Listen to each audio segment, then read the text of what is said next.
பண்டிகையின் போது பழைய பொருட்களை எரித்ததால் சென்னையில் பனிமூட்டம் மற்றும் புகைமூட்டம் சேர்ந்துள்ளது.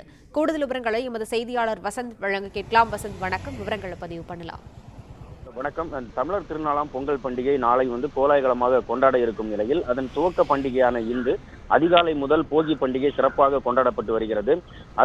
இதன் காரணமாக சென்னை மற்றும் புறநகர் பகுதிகளில் இந்த புகைமூட்டமானது அதிகமாக காணப்படுகிறது.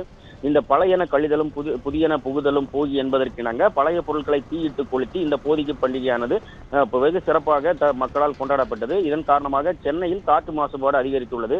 குறிப்பாக காசிமேடு, பள்ளிக்கரணை, வேளச்சேரி, சைதாப்பேட்டை, போரூர், கிண்டி போன்ற சென்னையின் மைய பகுதிகள் மட்டுமின்றி விமான நிலையம், அண்ணா சாலை, ஜிஎஸ்டி சாலை, கிண்டி, கத்திப்பாரா போன்ற பகுதிகளில் புகைமூட்டமானது அதிகமாக காணப்படுகிறது.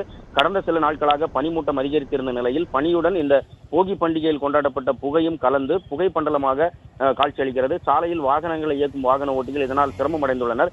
இதனால் ஒரு சில வாகனங்கள் முகப்பு விளப்புகளை எரிய விட்டவாறே பயணித்து வருகின்றனர். மேலும் இந்த காற்றின் வேகம் குறைவாக இருப்பதால் புகை சூழ்ந்து காணப்படுகிறது. இதன் புகை மூட்டம் குறைய நிலைமை சீரடையும் என தகவல்கள் தெரிவிக்கின்றன.